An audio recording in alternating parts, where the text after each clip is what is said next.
Being inquisitive, Beth took some theology classes in college to find out if her grandmother was right.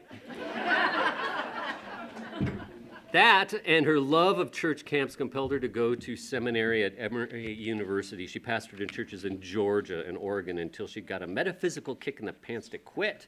Beth came into her fullness as a master leadership coach and yoga instructor. Beth has written 2 books and yet doesn't consider herself a writer. This seems to be a common problem with you folks. And she has fallen back in love with the church as the pastor of Joseph United Methodist. You can find her there on Sundays with a huge smile on her face, incredulous that love has brought her here. Welcome, Beth Estock.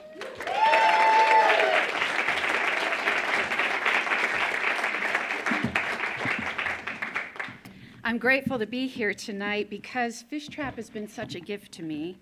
I've loved listening to people give voice to their stories because I view it as a sacred encounter. To be able to share from the depths of our being and to be heard. That's such a rarity these days, isn't it?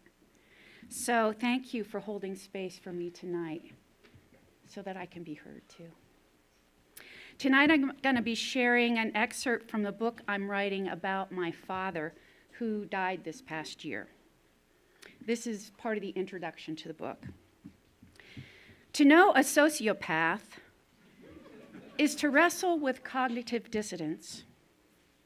My dad was the chair of the local school board, the president of the high school band boosters. He sat in the left front pew of St. Mary's Catholic Church every Sunday morning. My friends would tell me how they wished they had a cool dad like mine, who knew how to have fun and swear as if it were a liturgical art form. At home, the successful business owner and community leader was angry, moody, and unpredictable. The air contracted with tension. The eggshells were like undetonated cluster bombs. You never knew where they were until it was too late. I learned at an early age to hone the skills of hypervigilance.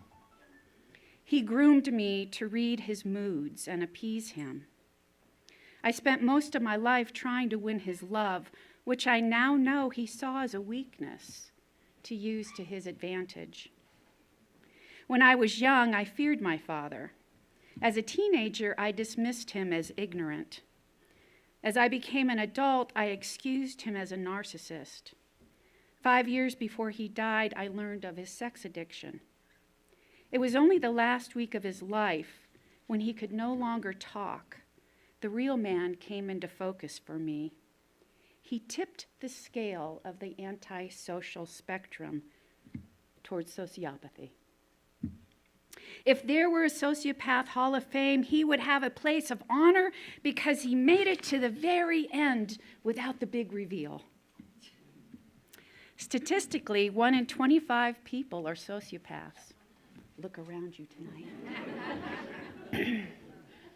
They are doctors, lawyers, teachers, psychiatrists, pastors, politicians, business leaders. They cross race, gender, and socioeconomic lines. They are master manipulators in plain sight, leading double lives. We dismiss them as unbelievable and bend over backwards, making excuses for their indiscretions.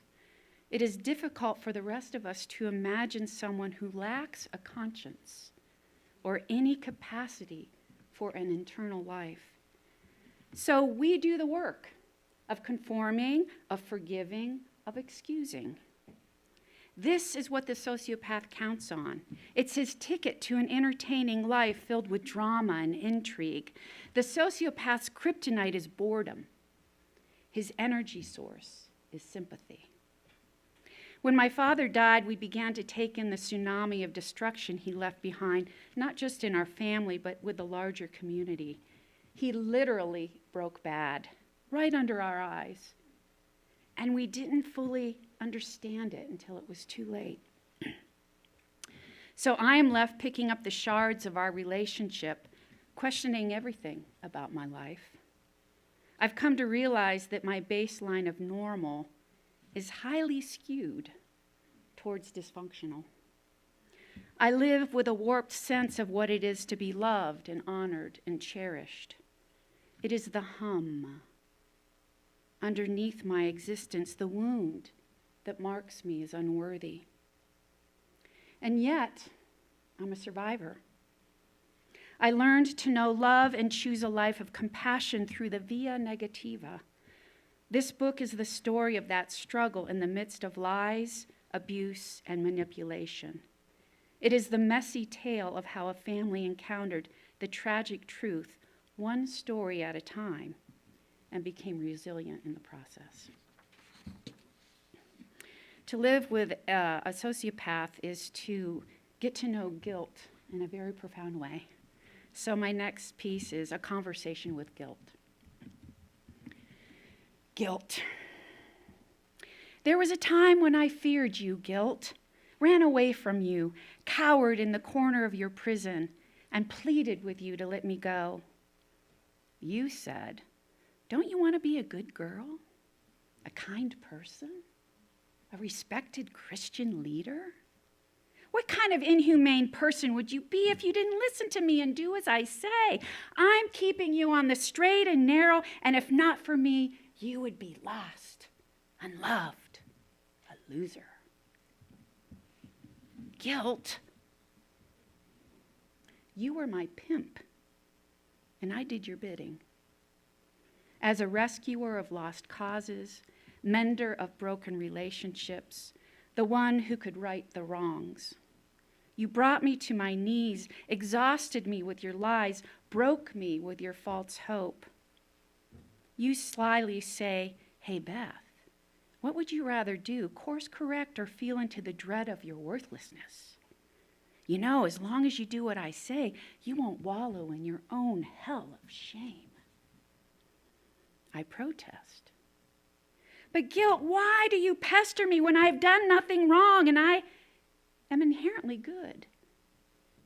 What if shame is a house of mirrors in your prison? What if you're tricking me yet again? I can't trust you, guilt. There must be something more to our relationship than my servanthood to you. I am tired of you.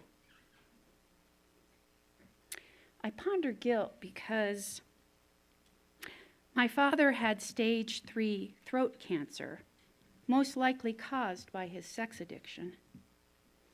A few years ago, I would have done guilt's bidding as a good and loyal daughter, rushing in to offer something to assuage my unease, to do what I had always done to feel loved, to try to make things better.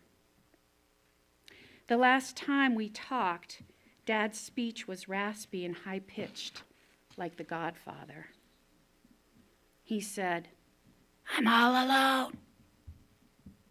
None of my grandsons will visit me. I've never seen some of my great-grandchildren. I would have never treated my grandfather the way they've treated me. I wish your mom would come back to me." Guilt. Stomach clenched. Heart so heavy, it's all I can do to sit up and catch my breath. Peering into the abyss, I wonder if there's a rock bottom to his suffering. My hope finds no place to catch hold on his addiction. Feeling into the unending rawness, one breath at a time, I take in tragedy, his life, and our life as a family. I see you, guilt. And like an Aikido master, I soften as you lunge toward me. Instead of getting sucked into the never-ending vortex, reasons, the history of poor choices, their consequences, blame, I sit there in silence, opening my heart to our generational pain, noticing its weight inside me. "I'd be better off dead," he said. And I think to myself, well, Dad, that's something we can agree on. But that's not the reality right now. Karma has got you by the throat, and I guess we aren't done with each other either. God help us all. God forgive us all. I heard his solitaire computer game in the background announce, "This is your lucky day." Guilt's eyes widen into smile, and we bow at each other on the mat of life. Guilt, I had no idea you could be my teacher. I love you, Dad, I say, knowing that he has no concept of what that means, and nor do I in the moment. I'm only aware that it comes from my heart. It comes from one broken human being to another in this dance of life. It comes because we're connected. And I'd rather choose love than give way to hate. Like Jacob wrestling with the angel, I walk away limping, resilient, triumphant. Thank you.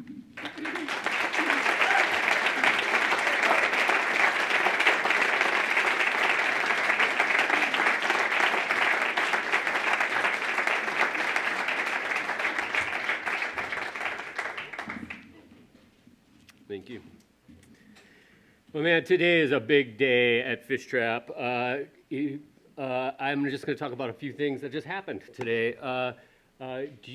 But I'll start with a question. Do you know somebody who loves to write or would bloom with the chance and the support to have a week to be supported and to write with a community of writers and thinkers? Well, today we opened applications for summer Fishtrap scholarships. They're open from today until the 1st of January, and there's no application fee or anything.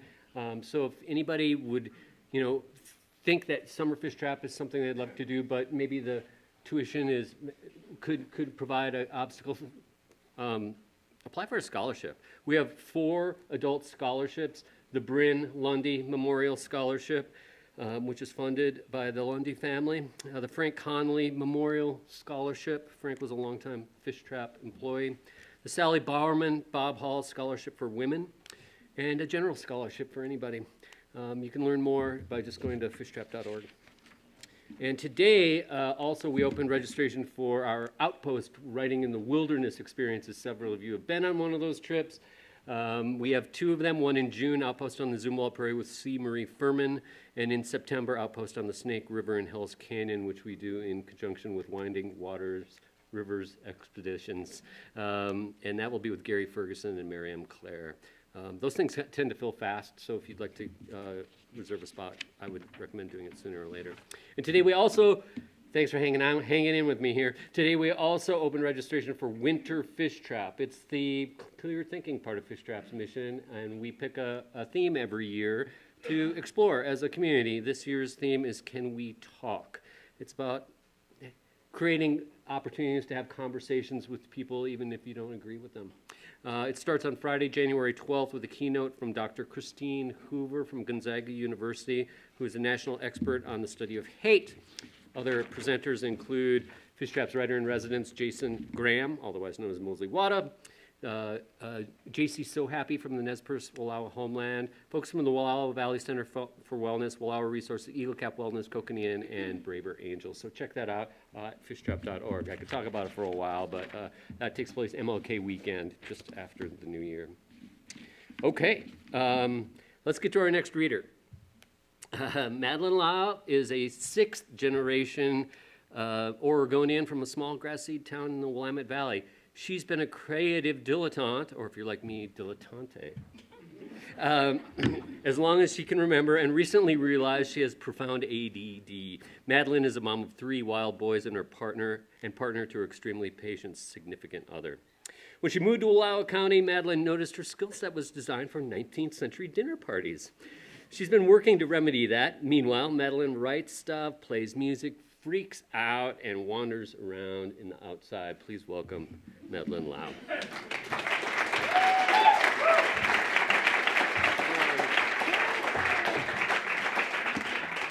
Thank you. It's really nice to be back, and thank you everyone to come out tonight. I know weather was a little dodgy, and part of me was hoping that there might be 3 people in the room. I think I was asked back because the last time I read something that was fun and light, but the joke's on you, because all that came out of me this time was heavy and sad. Side note on that, I don't like this time of year. I don't like this season. It's a very maudlin, melancholy one for me, and I get very reflective. So the piece that came out of me for this, and I did try to write something lighter, it just wasn't working, is kind of a free-form essay, and it's a draft. I'm working on it. It's hard for me to read, so we'll see how this goes. It's called Sweeping Stairs. For one reason or another, I've been sweeping the stairs in an apartment building these last few months, and it makes me think of so many women I witnessed in Europe doing just the same thing. Small, always comically small, with smart shoes and a plasticine apron, the woman commands the vestibule like a sergeant, keeping watch but calling a welcome, tending and fretting, at once dour and diminutive, entirely forgettable. But the task of the stair sweeping seems an important one. All over Europe, I experienced a version of this woman. Picture me fumbling with locks to ancient apartment buildings in Madrid, racking my brain for the remote entry code in Venice, thrusting the door open with all my luggage and hot mess, and there she is, seeing everything but so completely not seen. She says a few words in her language. Of course, this woman has no time for English. She's the most nationalistic ambassador of her country there is. And what am I doing there on the outer suburbs of a city, modest neighborhood, retirees, intruding in the building where she holds court? About her, I have so many questions. Is this a whole class of women? When she reaches a certain age, she takes up the broom and forever becomes the tender of the staircase. Is this a job, a hobby, a calling? Why do I see her everywhere? When this woman was young, was she known for her beauty, her charm? Did her laugh ring out on cobbled streets? Was her lovemaking so loud all the neighbors took up their own brooms to bang on the ceiling in passive protest? Could she make a lasagna so succulent, so perfect, that the old men feeling their way upstairs would crane their necks to see if her door was cracked, and it meant you could casually intrude and ask for the smallest taste? Who was she? Who had she been? And who was I in contrast? Crashing through the front door in a way my Australian friend once described as grotesquely yank. So loud, so American, a woman heavy-set, struggling with 3 small children, a stroller, and a husband completely removed. At the time of my door crashing, I'd put on a lot of weight in great sadness, and my idea to transform myself from a pained and bedraggled mother was to throw on a little purple lipstick, slick my hair back, and pretend to be glamorous. Sitting in the Plaza Esplanade, cup of deep hot chocolate in hand, tenderly dunking a churro with the sound of bloop, bloop for an Instagram video. Tender towards my food, paint on my face, dressing my children smartly. Let everyone come and watch our family. I dare you to tell me we're not falling apart. I didn't think this would be the hard part. Falling into pieces as insignificant as sand on the beaches of Cadiz, a town we stopped in to see famed lighthouses and eat seafood against familial advice. I spent a lot of time walking with purpose and striving to prove that I did, in fact, know what I was doing, where we were going, and what was best for all of us. 3 months in, all of our possessions sold, including the home our children had been raised in, cars, an extensive collection of elegant bakeware, and all the trappings of my former life. We'll feel lighter I chirped, knowing that the weight I was carrying, a long clinging remnant from nights spent in the Trader Joe's parking lot, solitary, sobbing into a box of sugar cookies. That weight was metaphorical, before any scale. Maybe this is what we need, I urged, something really drastic. We slept in different beds most every night. The smaller children adjusted easily to life on the road, a fun adventure. The only difficulty navigating a stroller on the cobblestones. But my oldest son grew increasingly reticent, bitter towards inconsistency, and longing for familiarity, for home. I longed for it too, but what I couldn't tell him was it had completely gone, vanished through the disintegration of our family ties, a dusty tome I was holding with blistered fingertips in my library, an overdue book no one else wanted to read. We went to the shrine of Lourdes, the site of a religious miracle where a young woman met the Virgin Mary at a wooded spring. I anointed each of us with holy water, one of many pilgrims seeking answers and solace at the once rural spring that had since been developed into a proper pilgrimage palace, another testament to the far-reaching power of church money. There were ladies sweeping there, diligent tenders of the shrine, unpaid almost certainly, but propping up the holiness with broomsticks and conviction. I knew the feeling. We kept moving, driving from Barcelona to the north of Spain, crossing endless verdant fields, wondering why no one else was here. All the prehistoric cave drawings in the world, incredible food, the people so nice, the Spanish more or less comprehensible. So many options for where to go next, it was almost crippling. I picked an industrial city with a famed art museum by the sea and by the mountains, the crux of our dueling geographic needs. Our apartment, a walk-up, always a walk-up. European elevators are the size of refrigerators. Dusty stairs here with no tender. My heart sunk lower. In the days, sometimes I raged, terrifying as a wild animal and barely more civilized. My husband and I blind to each other as human beings, merely occupying space in the same nuclear unit. Mother, father, provider, homemaker, roles we both cherished and despised, both fighting for autonomy, for recognition, for freedom. At night, I rocked my babies to sleep and apologized for big moods I could scarcely control. My husband went down to the street bar to drink and smoke and carouse, joining the midnight European chorus with awkward North American Spanish. We always stuck out, yet no one really saw us. Our bodies touched for the last time on October 27th, 2019, in a dusty townhouse above the canaled streets of Venice. The marriage was over and had been for some time, but like characters in a glockenspiel clock, we kept performing our same duties over and over, the ritual of partnership, the consummation of a union. I despised him then, but I still let him touch me, pouring out of myself for the last drops of hope that we might make a go of it. I carried it all like such a foolish idea. Of course, the whole thing came crashing down as sure as crumbling bricks in an ancient French chapel. I remembered seeing that once. The town pulpit, constructed 1128. We don't have that kind of recorded history here. Only legends span that test of time. I touched the walls in marvel.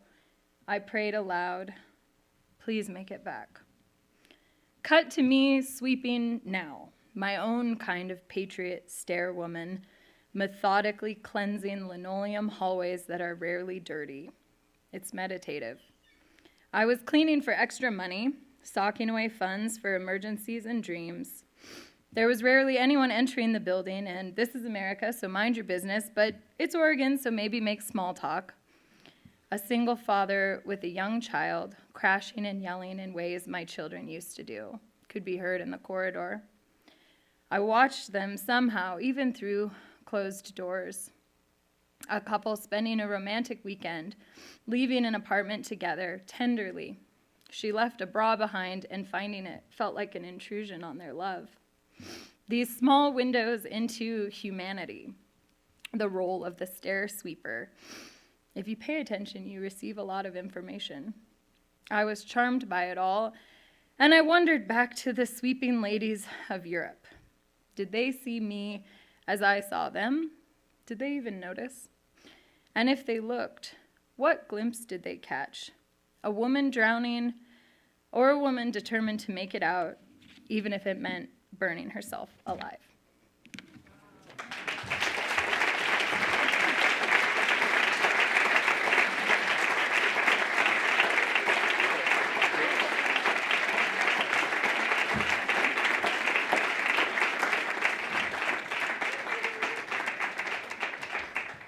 Thank you, Madeline. Hey, if you think that this event was worth getting off the couch and coming out to Fishtrap on a snowy night, we really appreciate that. Remember at the break that there's lots of snacks and drinks over there. And on your way out, there's a beautiful fish card by Steve Arment. If you want to throw a couple bucks in there, that really helps us keep this thing going. It's great. Tomorrow morning, I'll be here with Cam Scott and Eliot and a small group of people for a writing workshop. It's all about writing from the hearth. We're going to just write about how the holidays, how this season makes you feel. And you are welcome to join. You can register at fishtrap.org. It starts at 10 a.m. tomorrow morning. If the tuition fee is a problem, let me know. Otherwise, just stop by tomorrow morning and we'll get you registered. It starts at 10, right? I have syllabus if anybody wants to see one, and it is a tough time of year, so we're going to concentrate on warmth and radiance and the good stuff. Yeah. Yeah. So that's tomorrow morning here at 10 a.m. Couple out, 2-hour time to just hang out with people and write. Can you still sign up for it? Yes. Why, yes, you can at fishtrap.org, or you can just show up tomorrow morning and hang out with me a little before 10. Okay, Eliot Treichel is an example of one of my favorite fish trap stories. The first time we met Eliot was 2014 when Eliot had been awarded a Fish Trap Fellowship to come to Summer Fish Trap. Got to know Eliot, and we became pals, and kept inviting Eliot, and Eliot kept coming to things, and we kept inviting Eliot to come back, and would you participate? Would you help us out with the big read, or would you do this? And one year he just hung out at Summer Fish Trap for the week a few years ago, and he registered to take Outpost on the Snake River in Hell's Canyon a couple years ago.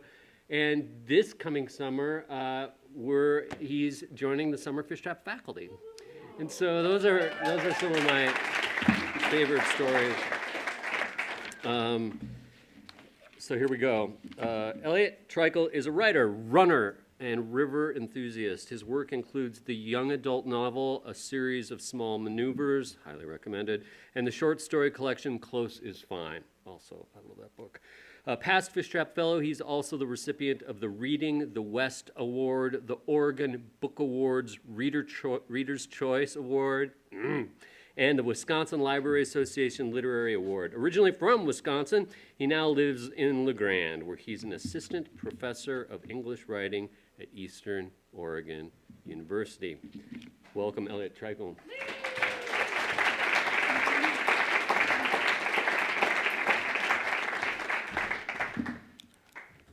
Hello, everyone. Thank you so much for inviting me here tonight. Thank you, Mike, for that very kind introduction.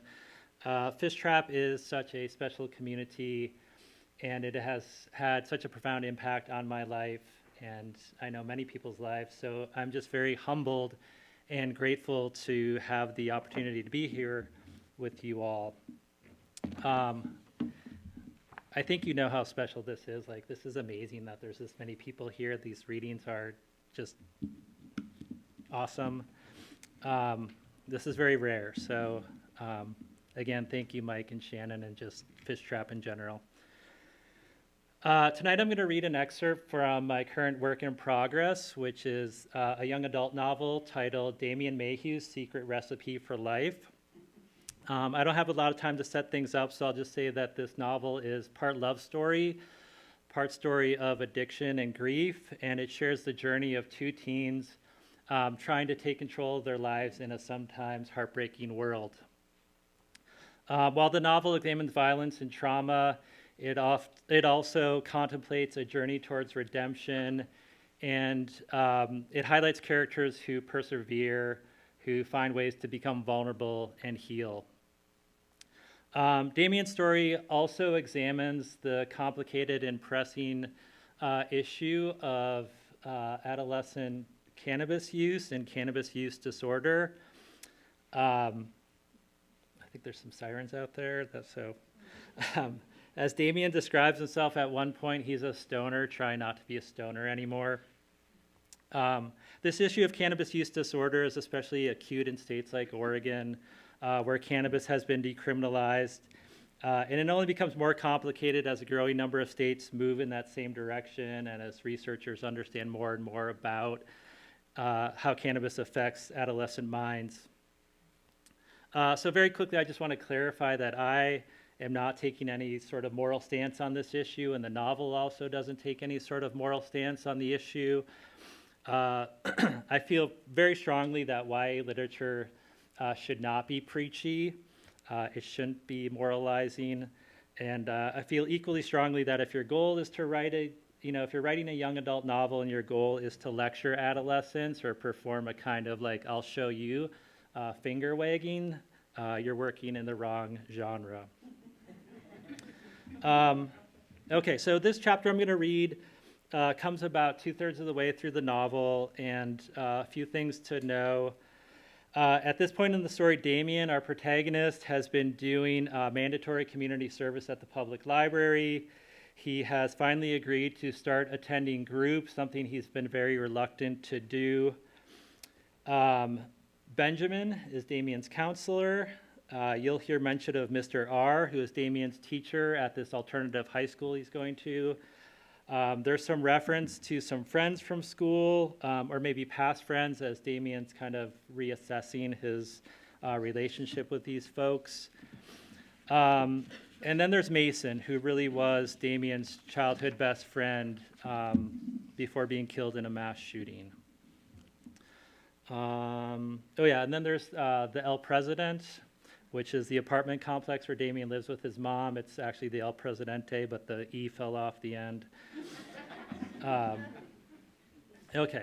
This chapter is called The Things That Matter to You. Group happened in a bright cafeteria-like room in the basement of St. Mary's Church. Benjamin brought the same variety pack of cookies from Albertsons to every meeting. Sometimes he'd have me help set them out, or he'd have me go grab more napkins or stir sticks from the kitchen, things to keep me busy so I wouldn't just stand there wrapping the hoodie string around my finger. Benjamin set the chairs up in a circle. Sometimes I helped with that too, and he always put out more than we needed. It took me a while to figure out he wasn't really expecting that many people to come. He was only trying to make sure we felt like we had enough space, that we could choose how much we needed. There were about 15 of us, usually. Some looked like what a person might expect, but others didn't. We were supposed to keep people's names confidential. One of us was this wrestler huge dude who always wore a leather motorcycle jacket with a patch on the back that read Sober Riders. One of us was this woman with curly gray hair who was always dressed like she'd been out belly dancing somewhere. Another came looking like she ran her own real estate office. Another guy wore nursing scrubs and running shoes. I didn't share much the first couple of times. The only time Benjamin made me talk was when I was new to group. Just say your name and why you're here. I'm Damien, I said, and I guess I'm here because I didn't know what to say then, because I didn't know how to explain it without telling the whole thing, without starting way back at the beginning. I guess I'm here because I'm trying not to smoke weed anymore. I looked at Benjamin and shrugged, wondering if that was enough. Hi, Damien, everyone said in unison. They were there for the same reason. I said hi back, embarrassed by the intention. Benjamin asked if I wanted to add anything, but I couldn't even look up, just stared at the floor and shook my head. At school, Mira went back to spending her lunches in the woods. During class, she'd sit with Allison and Eric and those guys. She texted me a couple of times, usually only typing hey and then not sending anything back for like 2 days after I'd responded hey myself. Eventually, she stopped replying at all. To make it worse, Mr. R started to act weird, or weirder than usual. Sometimes he'd give us extra reading time and then would just go stand by the windows and watch it rain. When our town came close to setting a new record for consecutive days of rain in a row, Mr. R made a homemade balloon drop out of a garbage bag taped to the ceiling so we could celebrate. Duncan kept telling him that his design wasn't going to work, but Mr. R kept responding that it already had, because look at how excited everyone was. None of us were really that excited. When the count fell short by 2 days, Mr. R left the balloon drop in place, even though we all wanted him to give it a yank so we could see if it'd work or if Duncan was right. It all seemed to really bother Mr. R. How about we pull the cord on the last day of school instead, he said. We'll celebrate getting the hell out of here. The first time I really shared, I didn't talk about any of the things I thought I would. Benjamin always said there wasn't any right or wrong way to share, but I guess I still figured I'd say something about weed and how many days it'd been since I'd smoked and how I couldn't stop thinking about Mr. R's balloon drop. How I wanted there to be a balloon drop for me not getting stoned, like some final moment I could celebrate, an ending. How I was already starting to understand there couldn't be an ending with something like this. Instead, I started talking about a bike I used to have when I was a kid. The thing about this bike was that my dad had supposedly given it to me. My aunt is the one who brought it to my birthday party, but she said it was from my dad. She knelt down so only I could hear. We'll tell your mom it came from me. I'd never met my dad, and later my mom told me that my aunt had only said that to me because she thought it'd make me feel better about him. I don't know why my mom told me that. It didn't make me feel better about anyone, including me. When I got it, I didn't know how to ride a bike yet. The bike didn't come with any training wheels, but it was brand new and chrome and mine. My mom kept saying she'd teach me how to ride, yet it never happened. Every time I asked her, she'd say soon or later. Sometimes I go down to the parking lot of the El President and sit on the seat and push myself around, feet on the ground. Even like that, the back of my leg still got caught up in the pedals, and I wiped out a few times, turning the handlebars too fast. One day, pretend riding, I left my bike out so I could go pee really quick. I'd done it before, but when I came back this time, my bike was gone. I was still bawling when my mom came home, and I could hardly make the words to tell her what had happened. When she put it together, she started yelling at me for not being more careful, saying that's what I got for leaving it there. As soon as I saw that thing, she said, I knew this was going to be a pain in my ass. About a week later, I spotted this kid from one of the other units riding my bike. It was painted black now, but it was definitely mine. I stopped him and told him to give it back. He didn't really seem to understand, and then a woman came out and started yelling at him in Spanish, and he put the bike away. When I told my mom about it, she asked if I was sure that it was mine. Your bike was silver, she said, as if I'd forgotten. That was my bike. The next day, my mom went and talked to the family.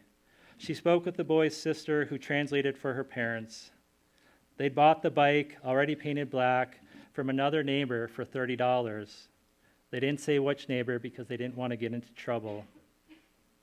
They wouldn't have bought it if they knew, my mom told me. They feel bad.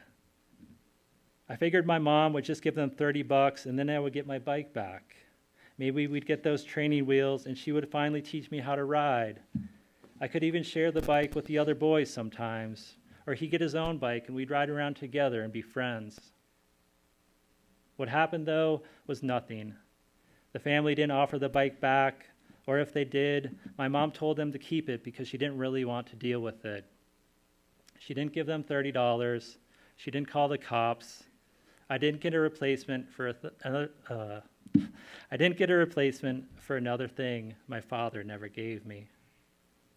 And then a few months later, the family moved, my bike going with them.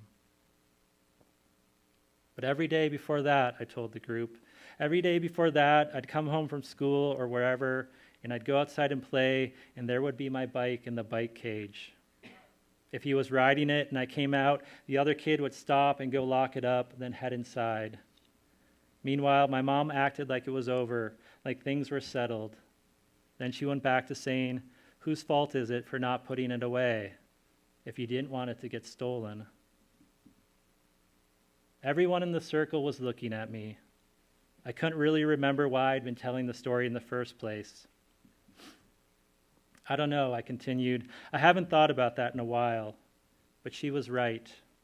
I shouldn't have left my bike sitting there. You have to take care of the things that matter to you.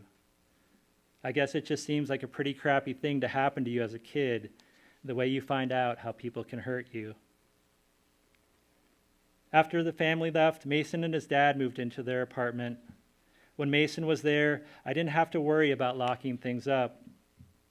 If one of us had to use the bathroom or needed to go inside for something, the other one would wait and guard the other stuff. There are different ways of taking care of things without locking them up. So yeah, I said, thanking everyone for listening. The rest of the group thanked me back. We said it to everyone after a share. I never wanted to get more stoned, more in my life, except there was also this other me guarding my stuff, and I knew that I wouldn't. Really wise, Benjamin said, moving us along. Who would like to go next? All right, thank you so much.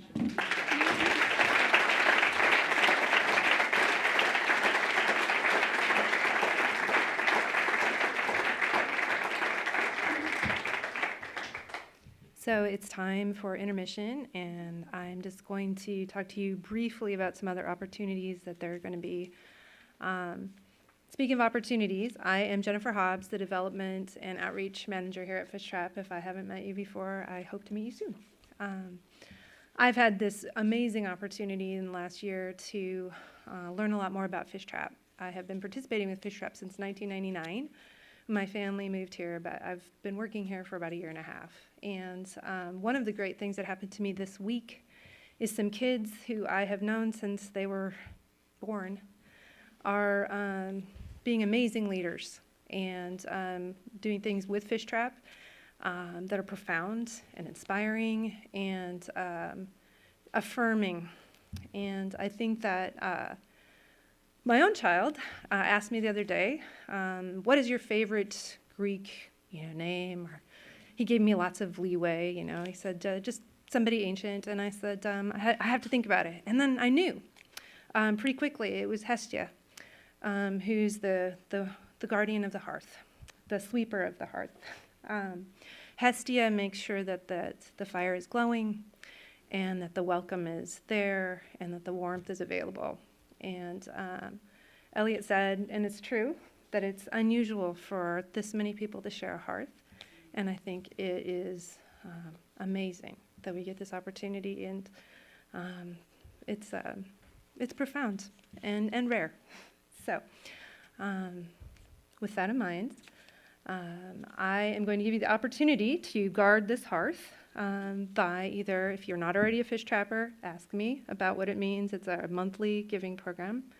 Or if you'd like to do it a different way, you can buy some swag, makes great gifts.